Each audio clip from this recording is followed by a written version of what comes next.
Hey everyone, Michael McNair here, your host for Empower. Now, next up on the show is Michael Boland. He's the Chief Analyst Officer for ARtillry, which is an augmented reality and virtual reality data analytics company. He was actually a very, very good friend of mine. He is an amazing speaker. He's spoken on many panels about AR, mobile, VR, mobile. He was a reporter back in the Silicon Valley days of the big tech boom and the tech bust, actually. So he's wrote for Forbes and other news outlets as well.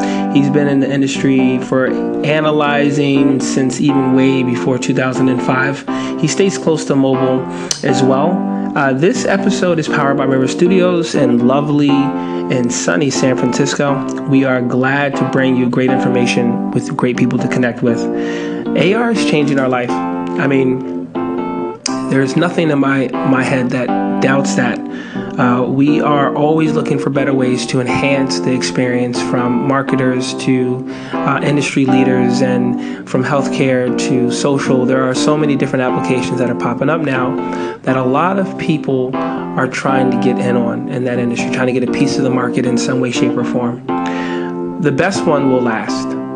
And I feel like there has to be an understanding of the technology, from the data to the tech, to everything else that falls in line. But we're at a point in life right now where there's a pendulum swing, and everything is moving from VR to glasses, and we still have our cell phones that we're using, that people are still trying to shoot out information on. Mike Boland goes through a clear, descriptive narrative about these technologies, from VR to AR to MR to XR. And what I really want you guys to get out of this show is broaden your horizon when it comes to what's going on.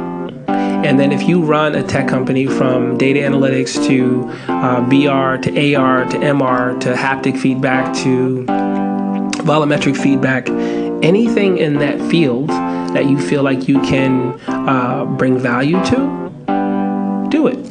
That's the main reason why I have this show. That's the main reason why I do what I do, because I want to bring value to everyone that's listening, not just in one industry, but in several industries. I remember when I was younger, and I think about the impact that technology has had in my life, and how me being a basketball player, me growing up, and it was just a cell phone, and then that was it. It was video games that I'd been playing since I was 7 years old.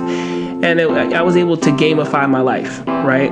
And then I grew up in the age of tablets and cursive and and cell phones. So I feel like when you're listening to Mike and you're listening to him, jot down notes, especially if you're an industry leader or you're trying to think about where your market is as well. Jot down notes. Understand the fact that when you are a person that's in this field, that you are, everyone wants to be a leader, right? So the company that I founded, Unicorn AR, is a company that focuses on social disability, people with social disabilities and people that have autism. That's a focus that we do have, as in we are broadening our horizons as well. If this is something that you are, looking to partner with, or you're looking to speak more about, please reach out to us. You can reach out to me personally at michael@michaelamcnair.com. I've been working on this startup now for over a year. We're going to be shooting out a lot more data about it. We're going to be talking more about it because we're allowed to.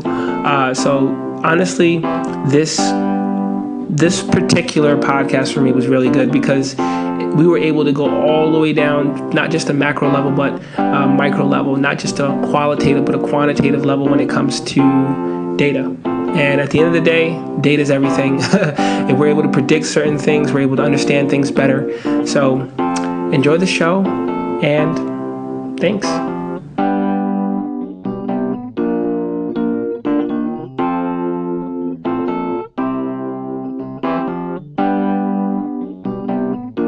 And we are back with Empower. I am super happy to have Mike Boland here. Can you please introduce yourself? Sure. Thanks, Michael. Great to be here. I'm Mike Boland. I am Chief Analyst of ARtillry Intelligence. I wear many hats. Among them, I'm the San Francisco co-president of the VR/AR Association, or the San Francisco chapter of it. So yeah, and it's great to be here. I'm glad to talk about what Artillry does if you want, but that's the quick intro. Yeah, thank you so much. Thank you so much. I mean, I've been, it's so funny because I remember Mike when I was in New York, and I was like, you know what? I want to know more about VR. I want to know more about AR, MR, XR, all the R's, and I'm like, okay, where can I go? What can I look at to find some real good quantifiable data? And I came across ARtillry, and that was it.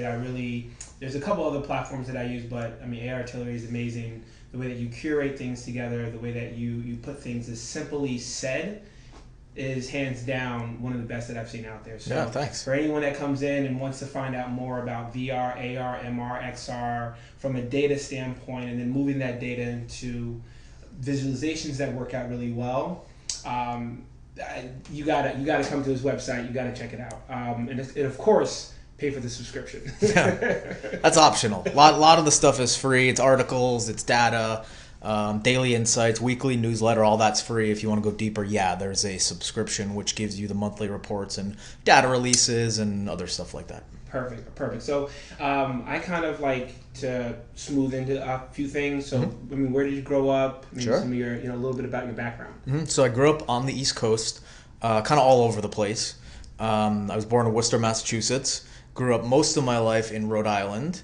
And I've been in the Bay Area, in California, and specifically the Bay Area, since 1995, which makes me feel pretty old. And yeah, I came out here for college and stayed ever since. I mean, right after I graduated around 2000, I mean, that was like the gold rush of the kind of dot-com Boom. the dot-com boom, and then bust. But yeah, I mean, that was like that inflection point or that decision point after you graduated, what you're going to do with your life. I just kind of fed right into the tech sector and started as a tech analyst. I'm actually a tech reporter, I should say. I was working for Forbes magazine as an intern, then a reporter, kind of covering the marketplace through that very heady time. And then I spent a number of years as a tech journalist, and then sold out to the dark side and became an analyst. About 15 years ago, and most of that time I actually been covering mobile, through the smartphone era, mobile advertising, mobile content delivery, apps, all those kind of strategies and usage patterns, and covering that from an analyst perspective. And then in the last 2.5 years or so, I've gone all in on immersive technologies like VR, AR, MR, all the R's, as you said. Perfect. I mean, thank you. I know that I saw that you were a tech reporter back in 2000, and some of the things that I wanted to ask even about that was like coming here around that time. How was the energy here? Like, how was everything here at that particular time? Because in 2000, I was still in high school. So, I mean, I want to know for people that don't know, like, how was it here? Yeah. Again, that makes me feel old. To be clear, I'm 41 years old, so no one has to do the math. I'll unburden that. Anyway, it was interesting, and I feel like, and I'll answer that question in a second, but I also feel like it has, like, history repeats, like it always does. And the feeling and the exuberance then kind of reemerged after the kind of scorched earth and dot-com bust went away, and from those ashes grew companies like Google, right? Yeah. And kind of the Web 2.0 era, circa 2005, we started to see all that exuberance again. You could argue we're having kind of a small version of that right now in kind of the VR and AR sectors. Not as big, but anyway, it was, the word exuberant is always used, and in that time the word was irrational exuberance. In retrospect, it ended up being irrational. At the time, it was just exuberant. But yeah, I mean, it was just the expensive launch parties. It was like someone got funded and then they would, if you watch Silicon Valley and like, episodes where like they rent out Alcatraz for these just ridiculous parties. It was stuff like that. And it was, but yeah, from that became, a kind of a transformation and a correction. And then we saw, companies like Google emerge after that period. And I think that those market creations, the same kind of principle behind, the theory that some forms of kind of forestation and regrowth through, fires that happen from lightning. It just kind of that ecology of, it's almost analogous to that. Wow. That's amazing. I mean, I know I've always been interested about how this space was. A lot of people talk differently about Silicon Valley, about San Francisco. Me being from New York, I came here and I've always moved extremely fast in New York. That's just how you walk around. Yeah. So I mean, being in the city, meeting people, going to different events, and then when I got here, I'm like, people are like, as I'm meeting new people, they're like, oh my gosh, like you're why are you moving so quickly? Yeah. And I'm like, no, I'm not. I just feel like I'm just walking. So I've lived in both places. I can vouch for that. The pace of life in the tech sector, just in general, is so different here than it is in New York. Yeah. And kind of in the East Coast altogether, but especially New York. Yes. I happen to be a very fast walker. My pet peeve in life is people that walk slow. And I'm down on Chestnut Street and I'm just walking circles around people because they're strolling, which is fine.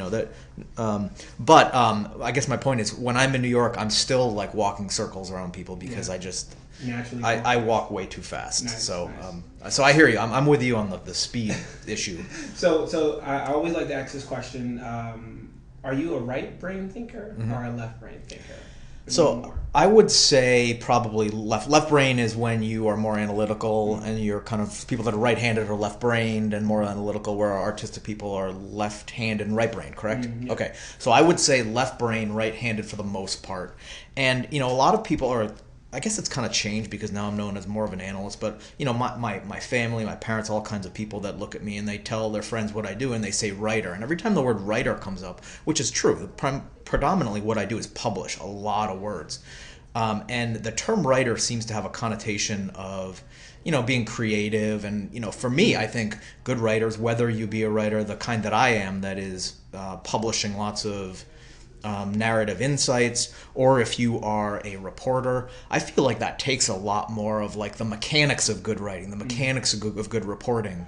It does involve some creativity, but I think that people that are too creative in writing, they tend to be more in fiction, or if they are in nonfiction, they tend to have kind of overly verbose and flowery leads. I'm just more for kind of a mechanical and utilitarian writing, at least in my writing. So I would say, to answer your question, and in less of a long-winded way, I would say left-brained. Okay, thank you. And what are some habits that you do out every day that are outside of work? Maybe not just habits, but maybe disciplines that you do that you could share with other people as well. I mean, I have a lot of people that are in either tech startups or that are entrepreneurs that listen and that are just looking and trying to gain maybe an extra mile or things that they can do in their life.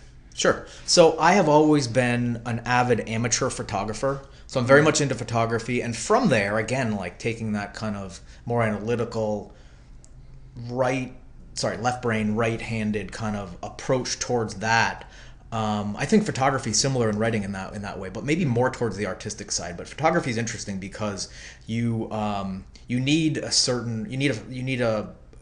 photographic eye to basically frame shots and take pictures of things that are beautiful. But also it's very mechanical in terms of metering light, in terms of knowing the right aperture, in terms of all that stuff. So I have kind of taken that, I guess, to your question about things that I do now, that interest has translated into bringing more multimedia into my business. So in addition to published insights, I love to shoot videos, whether they be self-shot thought leader videos explaining a report I just did, or whether it's kind of interviews like this, but ones I do remotely over Skype with kind of a split screen video format. So I've been finding ways to incorporate that interest in photography into my work, but also take that as an excuse to like geek out and buy really high-end equipment and that gets into like my personal use, which is more of your question. So I think in my spare time I'll be watching YouTube videos that are like how-to stuff on better ways to use my camera or better ways to, and I'm also learning a lot of technical stuff. More recently, I've been into, and what forced me into it is I have to migrate my website. So I like to get my hands dirty with that stuff and do it myself, so that if it breaks down the road, I know what's going on. And so I have, really been trying, and there's so few hours in the day to do it, but to gain more of a technically astute skill set. I'm also on the side learning ARKit, so that the stuff I'm talking about from an analyst and market sizing perspective has another dimension of knowledge, because I know how these apps are actually being built. So slowly but surely I'm doing a lot of that kind of just like technical knowledge to buttress or supplement the analytical knowledge I have. And I guess to answer your question more directly, that's done on like a daily basis in like little chunks when I'm not working on this type of stuff. Okay. I'll be kind of sharpening my axe with that stuff. Nice. And that's funny you say that, because that leads us right into the next question. For some of the earlier users and listeners, what is ARKit? What's ARCore? Sure. What's Snapchat platform, Lens Studio, Amazon, Sumerian, Facebook's platform as well. I mean, there's so many different platforms. Yeah. You can go into tidbits for each, and then if you want to, you can even explain maybe how the core is a little bit different. Yeah, and the high level point before I go into that is that all of these tools are doing something great for the marketplace, which is that they are democratizing creation. And one of the big problems that I have, and this gets to the fact that there are so many of them, is that there's fragmentation. So new developers and users get scared away by the fact that there are so many different platforms, and some of them are not interoperable from a user perspective. There is one of the detriments to the kind of user base currently in AR and VR is that there's low consumer adoption, and that is segmented even further into smaller audiences when you look at these platforms. So when content creators or when developers are looking at the numbers and trying to justify how much they can spend and what kind of audience they'll reach, that fragmentation is kind of a challenge. So one of my predictions is going forward, we're going to see more technologies that I call unifying technologies that kind of operate across things or lower barriers. An example of that is Google Blocks, which creates a repository, Google Blocks is a creation tool for building low poly animations and graphics, which are the graphical assets that populate all these things we're about to talk about, AR and VR. And then Google Poly is an online repository where people can go on and kind of like share and pull from things other people have created. So I think a lot of those, again, unifying technologies are going to be big. Now, to get more to your question, of course, this thing we're calling XR, which is all the R's. To go back to that saying you mentioned earlier, there are so many points along that spectrum. So you just asked about a lot of them. So let's take AR first. Yeah. And let's take mobile AR first. So AR is subdivided in between mobile and head-worn AR, and then actually beyond that, it's subdivided once again by consumer and enterprise use. Yeah. So I will focus in on mobile AR for consumers, because I think that subsegment is the one that has gotten the most amount of attention. You mentioned things like Snapchat, ARKit, and ARCore. So that's the long-winded preamble to get to your question. So to explain some of these things, so ARKit came out first and then ARCore. Yeah. Those are the development kits that allow any iOS developer or any Android developer, in Google's case, to build AR capabilities either into their existing apps or build standalone AR apps.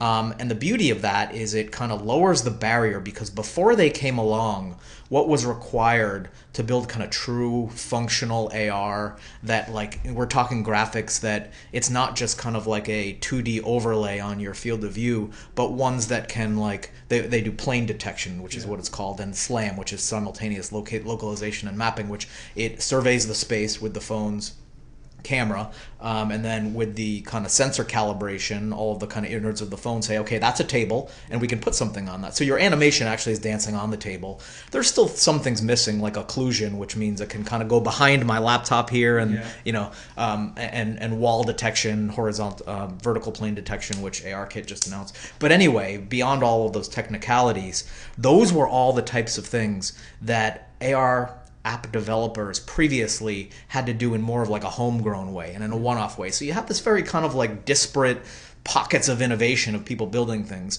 This takes a tool and says, okay, we've done all the hard stuff. Take this tool and now you can just focus on the front end, and you can focus on building a great interface for your users or focus on your business model.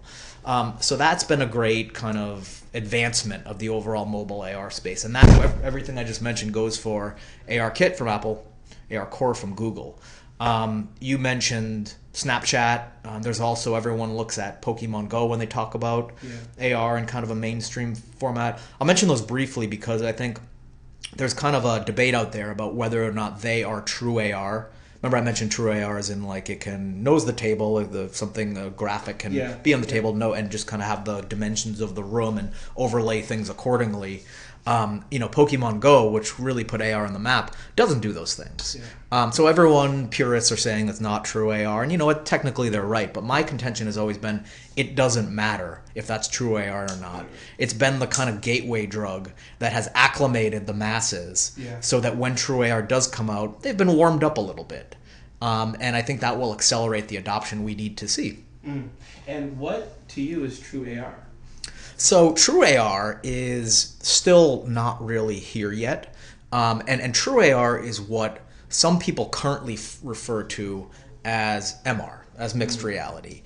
And I think as a side note, we're going to run into some pretty hairy kind of terminology challenges as an industry, because everyone has different ways of what they're calling what. And, Microsoft's marketing department has determined that MR is the definition of what they're doing with things like the HoloLens, and that is just really a more advanced form of AR. So what they're calling MR is kind of what I call true AR, which is getting more to your question.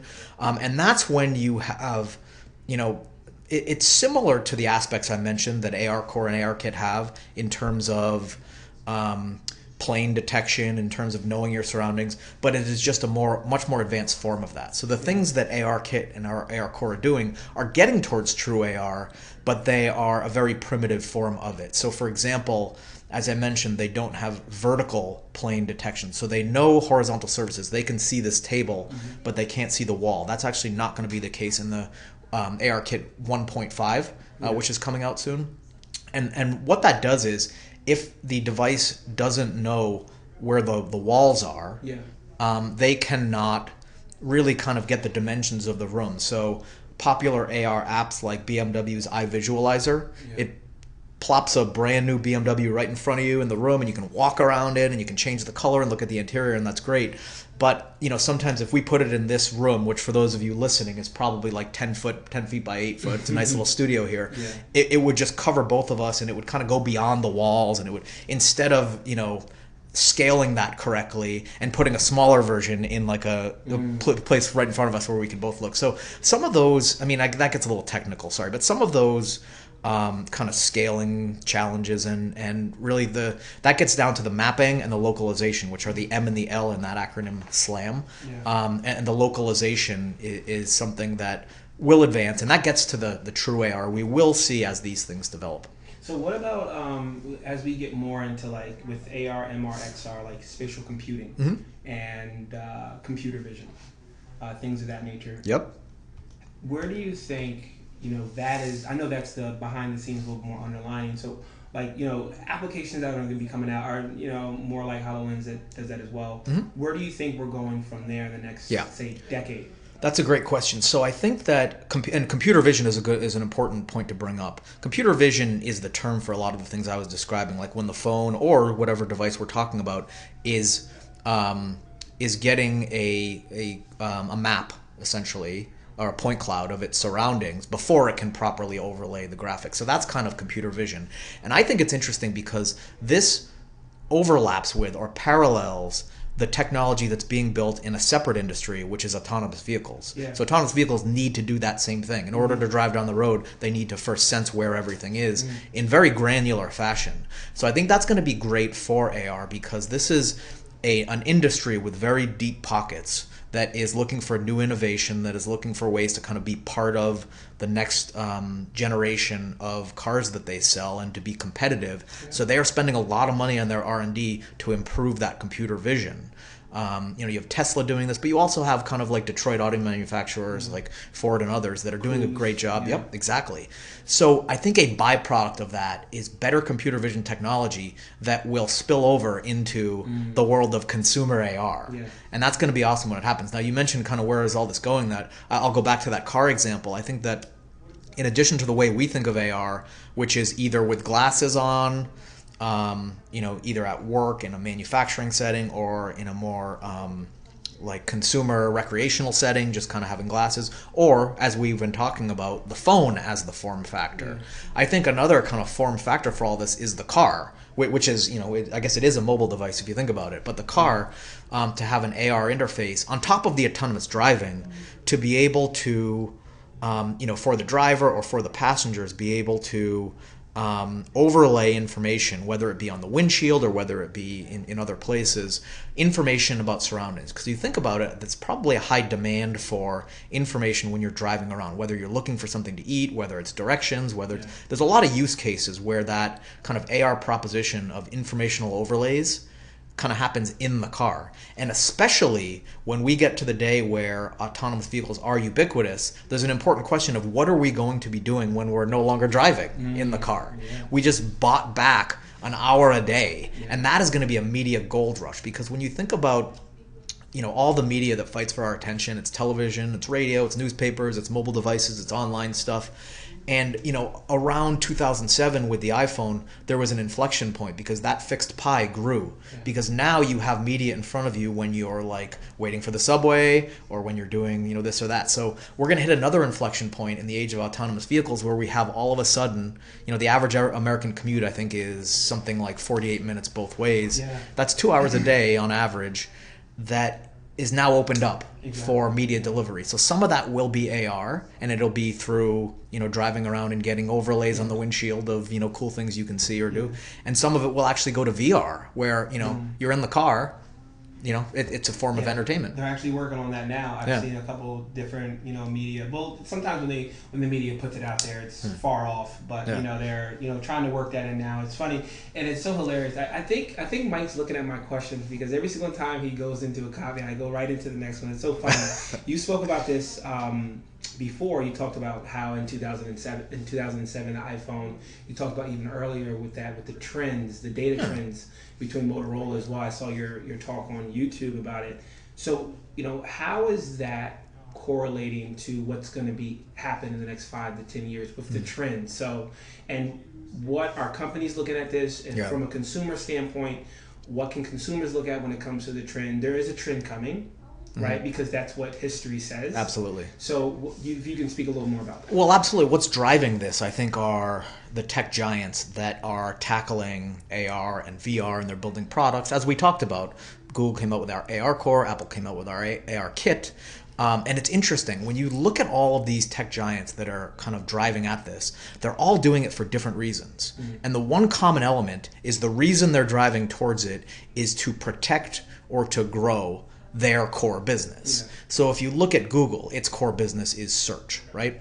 In the mobile era, it has suffered to some degree from the fact that search, if you think of before that on the desktop, search was the front door because most everything was browser-based in terms of going into things. Mobile is different, where we're living in this app-heavy world. There are less people actually going to the browser where Google is the front door.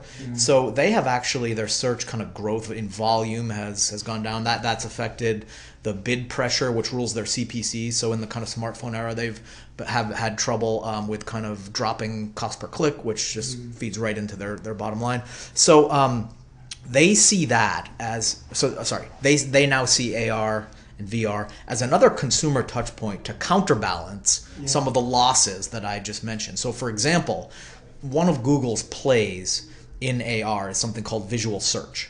And it's not fully AR, it's a close cousin of AR, but what this is essentially using that same computer vision technology to hold up your phone at a storefront, for example, and it will say, like this, we have Extreme Pizza right here out on the corner. You hold it up and it will say, you're looking at Extreme Pizza, here are their hours of operation, here are some reviews, here's information from Yelp and just kind of other things like that. Now, the reason they like that is a search. That's it's not someone typing, but it's someone that's holding up their phone and they're doing a visual search. So it's Google's opportunity to take a query, in this case a visual query, and give information back, which is their mission statement. Now, that's going to be something that develops in a lot of ways. Right now, that's only available on the Google Pixel, on Google Assistant. I think it'll roll out more. I think Google's in a unique position to do that in terms of the object recognition. So in order for a phone, in addition to the computer vision, there also is some AI working to be able to say, okay, that's a tree, that's Extreme Pizza, that's a whiteboard. So that AI engine, Google has some of that in the fact that they have all the Street View imagery. Yeah. Like they know that that's Extreme Pizza on Folsom Street. And they know the direction you're facing. They just kind of bring all this together. So they're in a new position to do it. So that's Google. And there's a lot more about Google I can say. But briefly, talking about some of the tech giants, Apple, their margins and their core business lies in selling hardware. That's where they make the majority of their revenues in their highly profitable business they've built up. So all roads lead to that. When they launch things, whether it be apps, whether it be other things, it's really to make the iPhone a more attractive consumer device for people to buy it. So having more stuff on the phone, for example, they're building Siri for that reason. Google's building a competitor to that, which is Google Assistant, for reasons of just getting more search volume. Apple's doing it to sell devices. So that analogy, apply that to AR. Apple's work in AR is to have ARKit so that more apps will be built on the device so that they can sell more iPhones, because that's their kind of walled garden and their network effect to have, that platform. It's just built on the iOS platform, and that sells more devices. And I'll put a pause there, but that same principle applies to everyone else going at it. Amazon, for example. Amazon's getting into AR, letting you, different products that you might see on their app to be able to say, like, will it fit? Will the flat screen fit on my wall? For them, it's driving more purchases and reducing returns because someone's making a more informed purchase. So I guess AR fits into the master plan of all of these different companies in different ways, but they're all driving it forward, I guess, which is how we all win. Yeah, and it's funny because like those are the main giants of everything going on. So if we're looking at a particular space that is going to be profitable that maybe no one has ever heard of or no one's came out with yet, what do you think it is? I have maybe a caveat on this. AR Cloud, VR Cloud. Yeah, it's maybe? huge. Yeah. So AR Cloud will be kind of an enabler. So the great thing about the AR Cloud, this goes back to a few things that I said. I'll try to bring together in the answer to this question. So we talked about the computer vision, right? So the phone being able to form a point cloud, but that's just that's dumb unless you have an AI engine behind it saying, like I said, that's a tree, that's Extreme Pizza. The AR Cloud enables that because the AR Cloud is something that a device can tap into, and the AR Cloud will recognize, or the device will recognize, and it will make a call to the AR Cloud and say, here's where I am, here's the direction I'm facing, here's the point cloud that I'm looking at, what is it? And the AR Cloud has that information. Now, the reason that's important, and this gets to the framework and the tenets of the cloud in general, is that it offloads some of the local work that the device has to do in processing, in memory, and all of these other things by having this information that it can just tap into. And the AR Cloud is going to take a while to build because it requires, and I think the way it's going to happen is through a crowdsourced approach. So while we're all looking for things in that scenario I mentioned, like Google Lens, it's also feeding into the cloud. Yeah. So if someone else had already looked at that, the cloud is smarter, and it'll just kind of build over time. And I think that just kind of data backbone is very interesting. And the way I've heard this described before, and I have to cite and give credit to where these ideas are coming from, Ori Inbar at Superventures is a leading thinker on the AR Cloud. And the way he puts this is, and going back to Google, is that Google's mission statement is to organize all the world's information and make it universally accessible. And this basically extends that value proposition and mission statement to organize the world's information, but not on a computer screen that queries a database that gives me information, but information, what he calls, is the Latin root in situ, which is where that thing is. So it's accessing information about a thing where that thing is, like when you're in front of Extreme Pizza, to use that example again. And I think that kind of spatial relevance brings a whole new dimension to what we've always known as like a connected world and getting information. And so that's kind of, some of the principles behind the AR Cloud and why it's so important. Yeah, and that's it. Okay, so leading into another, I know I was at Startup Grind in Redwood City this past week. It's a great organization. Great organization, really fun. I met a lot of good smart people, and anytime you meet really smart people, you're in the right place. I did hear someone say VR is dead. We're hearing a lot of that, of course. So tell me, First thing I know, I mean, but I know people that are listening. They read posts, blogs. You being a data analyst, I mean, you have the numbers down, so you know, has it slowed down? Yeah. Has it stopped? I mean, and where are we gonna go? Sure. So there's an old saying in journalism, which is, if it bleeds, it leads.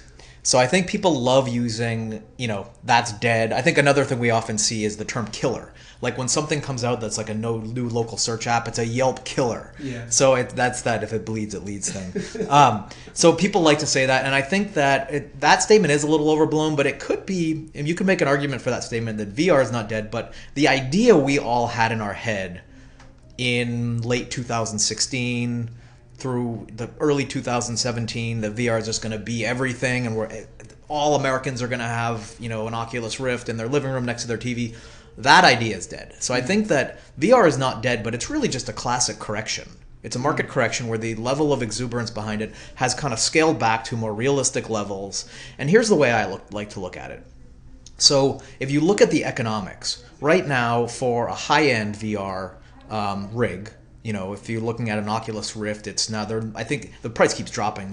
Most recently, I think it's $399 for touch controllers and the headset. Yeah. And then a machine to run it is going to be around $1,000. So we're at about $1,500, which is good because it was a lot more than that. Vive is a little bit more. Oculus has the benefit of being able to apply loss leader pricing where they can just kind of make less margins on it because they're building towards a larger platform strategy, where HTC is a pure hardware play and they need to make margin on each one. So Oculus is a little bit advantage there in that kind of pricing war. But anyway, the way I like to look at it is, if you consider products that have any level of ubiquity, your television, your car, your refrigerator, there are very few products that have that level of ubiquity that are over, say, $500, right? And I think that VR needs to get below that $500 threshold, all in, which we're going to see with Oculus Go. Which I think is at $200, right? Yeah, $199. Yep. I believe the Santa Cruz is going to be around. Santa Cruz is going to be great too. That's going to be, I think, more expensive at some point. I want to circle back to the Santa Cruz because that's a great point. But Oculus Go is going to be $200, and I think they can hit that price point again because of that loss leader pricing strategy. Absolutely. And they're actually going to lead, I think, the standalone hardware batch, because that also includes HTC Focus, the Lenovo Mirage, and the Pico Neo. Those are kind of the main ones in that standalone category. And Oculus Go by far is going to have that cheaper sub $200 pricing threshold, and also probably have more content. Because just that they'll be able to tap into Oculus Home and everything that's already been built for Gear VR. So anyway, that's a bit of a sidetrack. I think so. First it needs to come down in price below $500. The research, the consumer research that we've done, survey research, suggests that there are a few inflection points in demand or willingness to buy from non-VR owners. And one of those happens at around $400, and then again at $200, where you start to get into like double-digit penetration. Nice. So that the second part of that whole thing is that historically, I like to say it's the magic number is 100 million units. So 100 million units is kind of the point at which you start to create an actual ecosystem, because once 100 million units are sold, and we saw this with smartphones, you start to see an inflection in the amount of supporting technologies that rush in and make it better because they can survive and feed off of that ecosystem. You see content creators that can now build long-form content and high-quality content because they now are incentivized by an installed base that's large enough to make money from that content as a distribution channel. And then there's a virtuous cycle. And the road from 100 million to 200 million is a lot faster because you get all those people rushing in, more content being created, and then it becomes more attractive for consumers to purchase that device because now there's more content available on it. Absolutely. So then it's a virtuous cycle, it's a network effect. So I think all of that is important to happen. Now, the reason I bring up 100 million, and this gets to your question of like, is it dead? Where are we? Yeah. The reason I bring up 100 million is that right now we are at an installed base of around 30 million. And that includes a lot of lower end Gear VR, some Daydream. Daydream hasn't sold as well, but a lot of cardboard. If you limit that to just the kind of high end VR, the top tier, which is PlayStation VR, Vive, and Rift, it's probably less than 10. And that's an installed base. That's not annual sales. So that's kind of like a trailing installed base of the last few years of sales. We project in our data that by 2021, that installed base is going to grow to about 77 million. And a lot of that's going to be driven by standalone and the Oculus Go, just kind of hitting a more mainstream price point. So that 77 million installed base, that's by the end of 2021. Sorry? I said it's still not 100. Still not 100, exactly. So when do we get to that 100 and it really starts, the flywheel starts spinning? I think probably 2025 or sooner, maybe. But yeah. I was going to ask that. I was going to say, I mean, because it's that's a far number. I mean, you think about cell phones, right? And you think about what we can do with cell phones now. There's, I believe, on par, I know I'm pretty close to this, 326 million people in the U.S. Exactly. Right? So that 100 million is like a third. So it's a third. Yeah. You think about that. But that first thing is a really big number. Yeah. It's a lot of people. And but comparatively, smartphones is, I think, 3.5 billion globally. It is.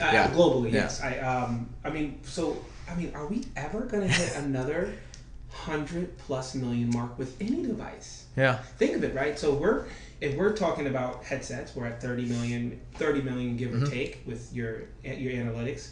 And then you think about how powerful cell phones are. Cell phones came out at the enrichment of life, right? Yeah. Content, people, all happened at the right time.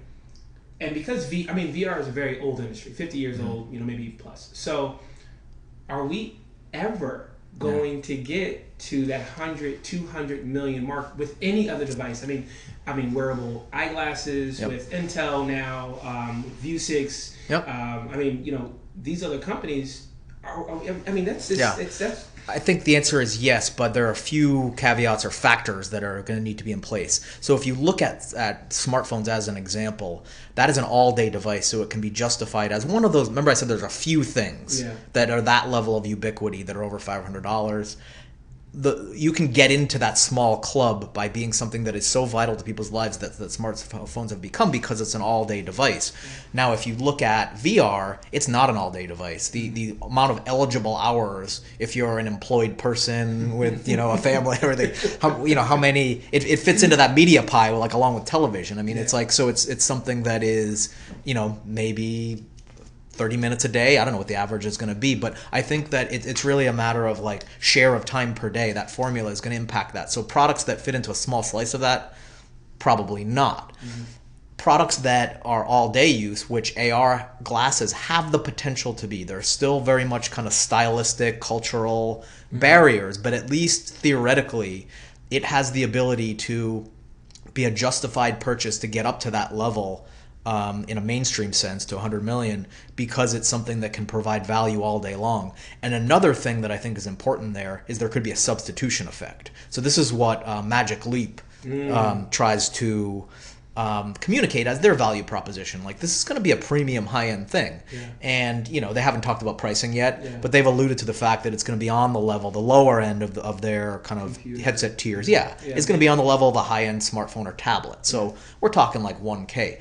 And then they say, well, but this is going to take the place of like several other devices in your life. All your other devices they talked about. They talked about totally. Everything. And what I find, first thing, I don't think it's going to be 1,000. Right. I think it's going to be more like 2,000 or 3,000. I bet you're right. For developers like myself, who's going to, of course, I want it first. I want to build on it. I want to see how I can use it. We'll probably pay maybe $2,000 for it. I mean, I've already reached out to Magic Leap months ago. So, I mean, I'm trying to, that's to me is going, because they're not going the route that Intel's going. They're not going the route that, VC, all the other companies are You're going. right. They're trying to make their own way, their own path, the WD-40, right? They're trying to do their own thing with lighting and all that other stuff. And more consumer-oriented. The ones you mentioned are mostly enterprise at this point, right? Yeah, enterprise AR, which I was going to get into next, about it being a $10 billion business and moving forward. Is enterprise AR going to drag along and pull consumer AR? I think so. Okay. So I think that enterprise will reach higher levels of ubiquity before consumer does. And there's two reasons for that. One is that stylistic barrier I mentioned goes away at work. I mean, it's when we are in our free time, kind of everything we put on our body is an extension of ourselves and our identity and our style. And that is something that's really a hard barrier to cross with today's standards in wearable head-worn AR glasses. They're too bulky, they're too expensive, etc. When you're doing a job and it makes that job faster or easier, that outweighs that stylistic concern. So that goes away. The second thing is that there is a clearer ROI case on the part of the buyer. So it's someone that can, in a manufacturing context. One example is Boeing. So Boeing uses AR glasses for its engineers to affix the wire harnesses of its fuselages. And they've been able to reduce project time, reduce errors in a way that makes a strong ROI case. That quantifiable ROI case isn't there yet for consumers because it's more of a novelty. So I think those are two important points that are going to drive it. I think that despite those, it's not going to be easy. Like enterprise resistance, enterprise inertia, cultural adoption of new technologies is always hard. I think we're going to see a tipping point, maybe 2019, in terms of following the patterns of the ways that enterprises adopted smartphones. Like there'll be kind of a tipping point, then accelerated adoption, but it's going to be pretty slow up to that point. Yeah, and I mean with enterprise AR, like you said, there's Boeing. There's another good company. I know the CEO of Scope AR. Oh yeah, Scope is great. Scott. Yeah. So it's really, I mean, they're trying to push the market when it comes to being able to utilize voice and instruction and maneuvering. Well, they're great because they work on remote assistance. So there are a few flavors we should specify in enterprise AR. One is remote assistance. One is kind of pre-authored assistance. So the remote is you have a live subject matter expert, we call them at SMEs, and I call it see what I see technology. So there's a camera on the device where that remote expert sees what the on-site technician is seeing, and then not only guides them through it verbally, but as you know, there are kind of written annotations that show up in the right place that says, pull that lever, push that button, don't push that one, the factory will explode, and they'll talk them through it, and that's great, and I love what Scope is doing there. But the second one, pre-authored, and you have companies like PTC and their ThingWorks platform that does pre-authored instructions, which is essentially, and I believe Scope does this as well, but they are kind of automated instructions where there's the computer vision and the things we talked about earlier, and the glasses know what someone is looking at, and then they'll overlay some kind of pre-authored animation that shows like where something needs to go if it's being fixed or something along those lines. And I'll pause there, but I have a lot to say on the so back to the remote assistance, what that's going to do, not just in kind of unit economics and saving project time, but like broader workforce implications that ends up being really cool, that redefines like the nature of work and how people are trained. So I mean, one of the other things I remember listening to you about, where they asked you that in the next, I believe this was in your 2013, 2014 talk, where you spoke about, maybe the cell phone's going to take away from wallets, cash, transactions. I know you probably remember that.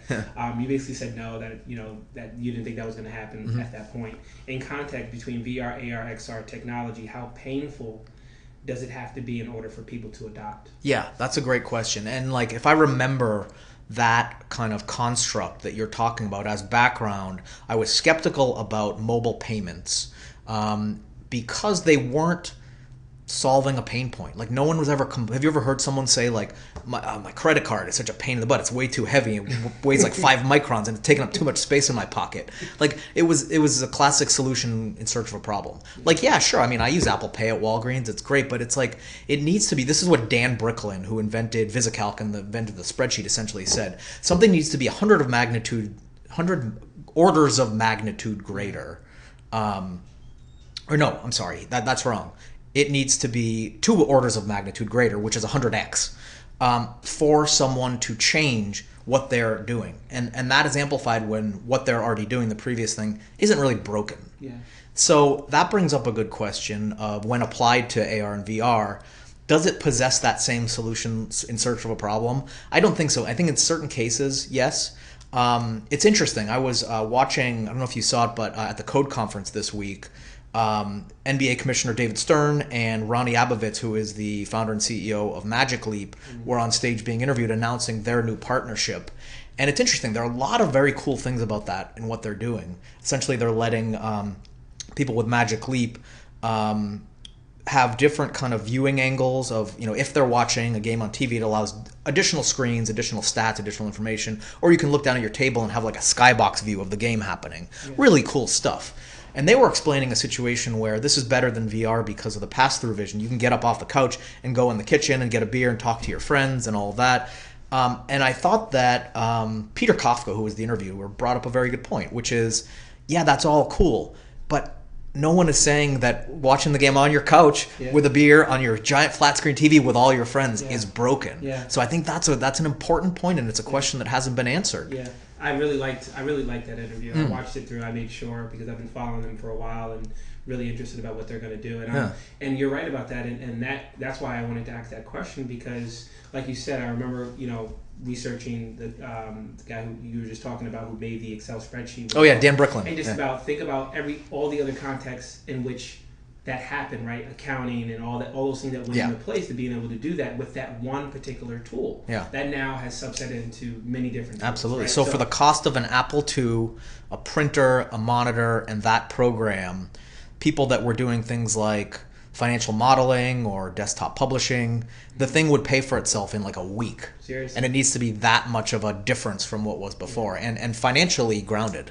Yeah, exactly. And so, I mean, is it something that we're just, I mean, us as techies, we want it now, right? So is this something that it's just going to have to take time? Yeah. Like, people are going to have to wait and wait and wait, because no company is coming out of the woodwork saying, this is what the problem is, this is what the solution is, and this is what we're going to do to solve it. Because at the end of the day, that's how you quantify ROI. Yeah. That's how you quantify if something is good or not. Yeah. And Magic Leap, which over the past 7 years since they've been out, right? They come out with their product now, and I'm extremely excited about it. So I want to know, like, where do we go from here? Mm-hmm. I mean, is it okay? We have to just wait. Like, we're just gonna have to wait until this particular, because if I've looked at it this way, Intel and a lot of these other companies, they're doing things that are completely different, and then you have Magic Leap comes out of nowhere, and they're talking about, like, and I'm like, whoa, right? First we were on Google Glass, and it's like, no,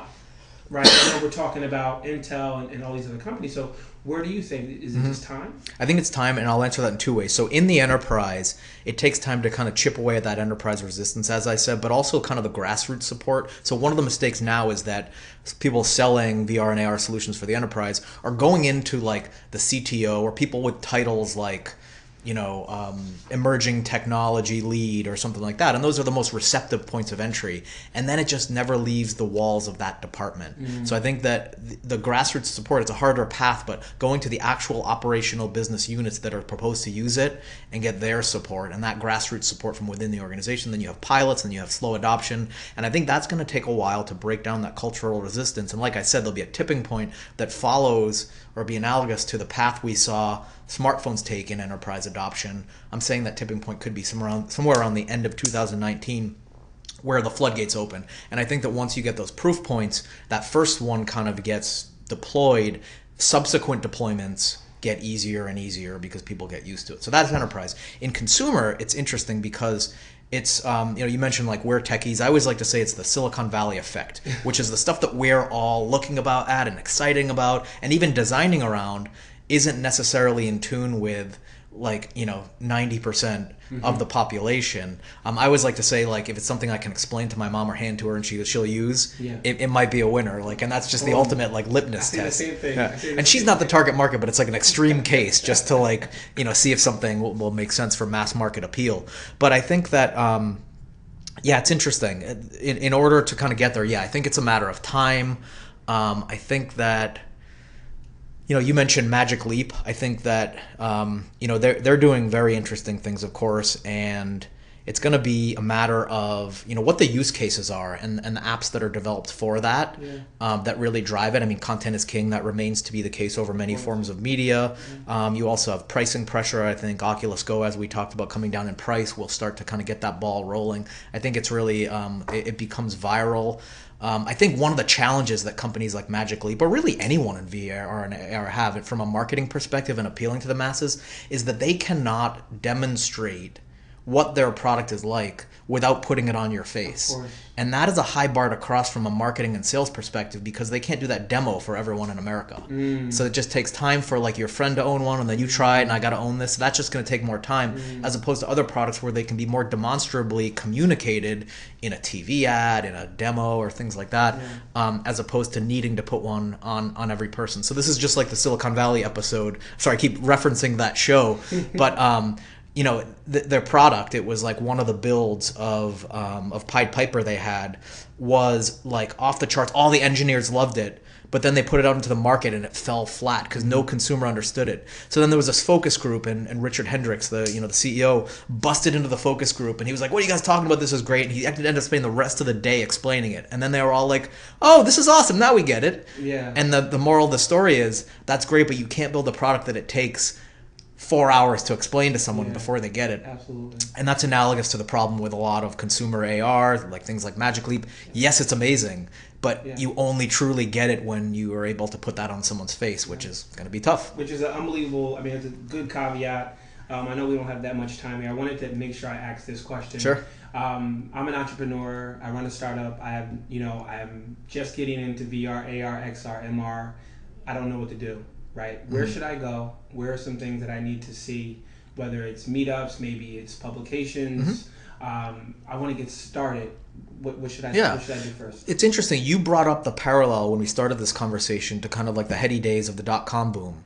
And early on in that period, before, San Francisco and Silicon Valley, actually Silicon Valley has much longer history, of course, back to the days of kind of the chip fabrication and that industry born. But anyway, during that period, early on, before kind of San Francisco became the tech hub that it now is, we're kind of now in that period where it's actually a benefit of still being somewhat small and everyone kind of knows each other. So I would say jump on that, and absolutely meetups. I think a great meetup, I missed it this week, but they have one per month. It's Arba, same guys that run AWE. Oh my gosh. Tom and Ori. I had to miss that. I wanted to go to that so bad. I actually reached out to him. So. That's a great one to go to. And then their AWE event, which is like the largest kind of convention and most quality content and everything like that probably in the industry. Those two I'd recommend. In terms of meetups, come to the San Francisco chapter of the VR AR Association that I run along with my colleague Emily Ullman. We do quarterly meetups. Those are always great because we put a lot of work into them. I have a lot of event planning experience, so we do high-end, really high production quality, good speaker events, and they're only like $15. We don't do those to make money, but those are great. I'm trying to think of other recommendations of events and meetups to go to. I would read ARtillry.co. That's my publication. There are other publications that cover news better than I do. I do more like one post per day that's deeper analysis. If people are looking for good publications in terms of news, there's VR Focus, there's Road to VR. And, I think it's a matter of just kind of networking in all the classic ways. Yeah, exactly. And thank you so much. I mean, now we're going to hit our quick questions, which are going to be like 30 seconds or less that you can spend your time on. Okay. So first one is one thing that needs to be completed by the end of the year. By the end of 2018? By the end of 2018, from yourself, personally, what is one thing that you need to complete by the end of the year? Okay. So not like in the industry. Just you. Just you. Oh, interesting. I'm the sole founder of a new startup, so that list is very long, but there are probably some things I need to triage, such as, it's boring stuff. I got to migrate my website, I got to build a subscriber portal and build in more features to make it a better product. I feel like I always say I'm building the plane as I'm flying it, so I'm building the content but also building the back end and making sure it's a good product. So I got to be very product focused and time management, spending time on that. Of course. Nice. Two things that you want to give listeners, regardless of whether it's motivation or, talking about your publication or anything that you want to give listeners, that people that are listening can reach out to me, reach out to yourself. Yeah. Well, I would say something tangible I can give is if anyone wants to email me, I'm at mike@artillry.co, and that's artillery without an E. As listeners of this podcast, put in the subject line, what's a good... Empower. Put in the subject line, empower. I will send you any of my reports of your choosing. These are monthly white papers. They dig deep on all these trends, and they span lots of different topics. So, you can go to the site and look at the editorial calendar and the ones we've done so far. That's a subscription product. I'm glad to send you one for free on a one-off basis if you put empower in the Nice. So Subject line. That's two empowers. So the first two people that are able to reach out to him or myself about the publications can reach out to me. They put empower, they reach out to you as well, and then I can send them over to you just in case. So that's perfect. Thank you. And 3 things you want to single-handedly change by the end of the year of yourself. I know you talked a little bit about it's a good yourself. One. Yeah. So 3 things. One is time management, and I kind of alluded to that already. So much going on, it can just be solved with better time management. 2 is related to time management, which is, and it goes against my personality, which is why it's a challenge, is to not try to do everything. And I am the sole kind of proprietor right now of my business. So I'm the chief janitor and the CEO, and I really don't have titles. I guess I'm chief analyst, but anyway, it's a matter of triage and prioritization. I'll spend half a day just getting caught up on this one little thing, and it's so hard for me to kind of like let it go and realize like there are larger fish to fry. So be better at prioritization. And then the third one is more of a personal one. And I'm actually kind of in the process right now of planning to propose to my girlfriend. So hopefully that will be done by the time that rolls out. Well, no, even if other people hear before it happens, this will happen soon. That's okay. She won't hear this. She's not in the tech space. She's a lawyer, but after this does come out, and whether based on the timing of this, I'll probably show her this episode because she'll laugh at that. Nice. I wasn't planning on saying that, but that was the only third thing I could think of. Well, congratulations, and I hope everyone else can congratulate Mike as well on getting married. It's an unbelievable feat, I know. And well, we'll see. It hasn't happened yet. Well, I thank you so much. I mean, with all your knowledge and expertise, I really wanted to do this session, and I really, really appreciate it. Yeah, thank you. This has been a lot of fun. Thank you, Michael. Thank you. All right.